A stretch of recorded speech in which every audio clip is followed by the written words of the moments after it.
Numa análise rápida, se fosse uma questão para prova de concurso, a pergunta em quem você votou na eleição passada, certamente seria considerada uma das mais fáceis para os candidatos.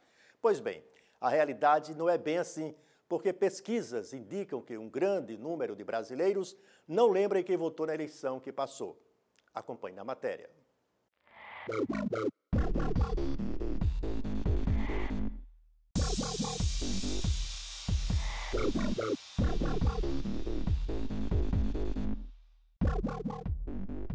De 2 em 2 anos é assim. Milhares de candidatos povoam a cabeça do eleitor em busca do almejado voto. É o político na luta por uma ficha de confiança que vai dar o poder para representá-lo na esfera ao qual ele se candidatou. E lá vai o eleitor, seja encantado pelo discurso, por projetos desenvolvidos anteriormente ou pela experiência de um mandato, ou tem aquele que vota por motivos tão diversos que é difícil enumerá-los. E se é certo que escolhemos um candidato para nos representar, também é verdadeiro afirmar que não os acompanhamos depois do voto. Quer ver? O senhor votou para deputado estadual e federal. O senhor lembra em quem o senhor votou? Pai, eu não me recordo não. Para falar a verdade, não me recordo. Não lembro. Você lembra em quem você votou para deputado estadual e federal na última eleição? Não. Não lembro. Não. Peraí, moço. Não. Lembro não. Quando para decidir, eu esqueci. Estou lembrado. Não, lembrei agora não. Lembrei agora não. Você lembra em quem você votou para deputado estadual e federal na última eleição? Não. Não lembro. Eu não estou lembrada, não. Foram 2 queridos, mas não estou lembrada. Bom mesmo era se Deus descesse do céu e governasse, aí sim. Aí as coisas iam mudar.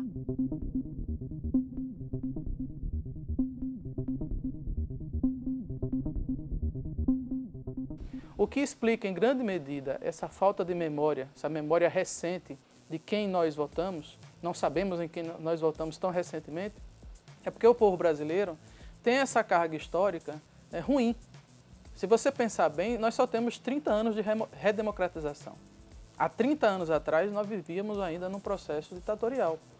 Então, não faz parte ainda do processo brasileiro, do cotidiano do brasileiro, exercer efetivamente a sua cidadania, de tal sorte que ele tem essa dificuldade de lembrar em quem ele votou. Sobretudo porque ele não assume um compromisso, porque historicamente ele não foi educado para assumir esse compromisso. Ele foi condicionado, né, a votar e simplesmente votar. A situação ainda é mais inusitada quando entra no campo da piada. Apesar de parecer brincadeira, é grande o número de eleitores que vota naquele que faz a gracinha do momento, o candidato da chacota, ou aqueles oportunistas do voto de protesto. O voto de protesto é um risco muito grande.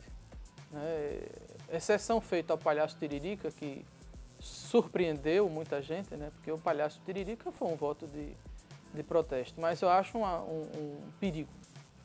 Um perigo e um assinte ao processo democrático. É bem verdade que o próprio processo democrático permite esse tipo de situação, de você votar achando que está fazendo um protesto num sujeito chulo, como foi o Tiririca.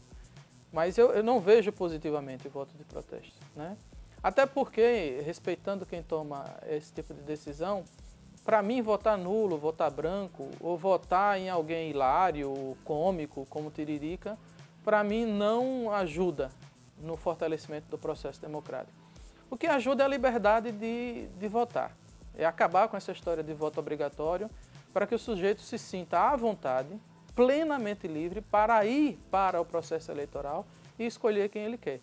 Para a psicóloga, a apatia do brasileiro tem uma referência na idealização do modelo político, num distanciamento que ainda existe dos nossos representantes com o povo. É interessante você estar falando isso, que eu fiquei pensando agora, se é a distância geográfica ou se é uma distância mesmo social, psicológica, né? Eu lembro de um colega me falando há pouco tempo que teve na Inglaterra e o político ia de bicicleta trabalhar e era parado pelos cidadãos e era questionado sobre alguns aspectos, né? E o quanto isso é distante da gente. O político é aquela figura, né, distante, é aquela figura idealizada, né? É aquela figura que eu não posso chegar perto, né? E não deveria ser assim, né? Porque deveria fazer parte desse processo democrático a proximidade.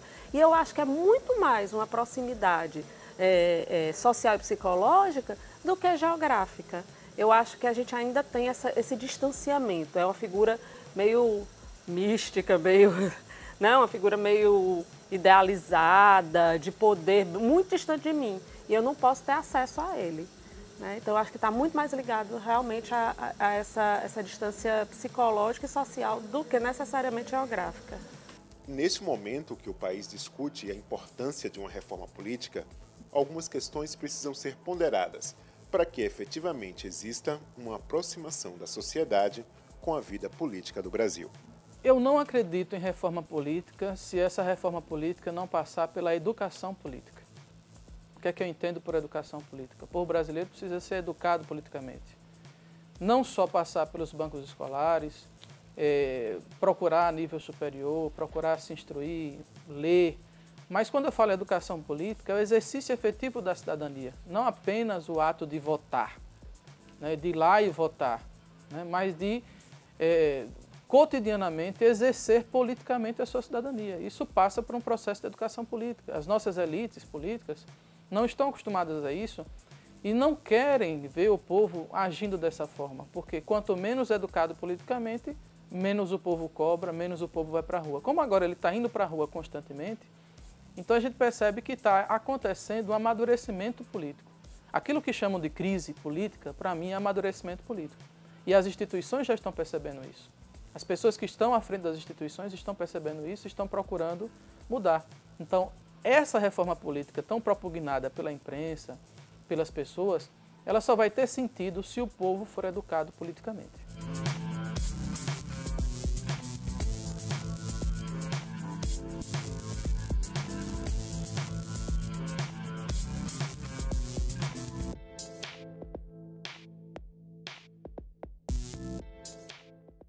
Em instantes, a pressa não justifica o desrespeito ao outro no trânsito.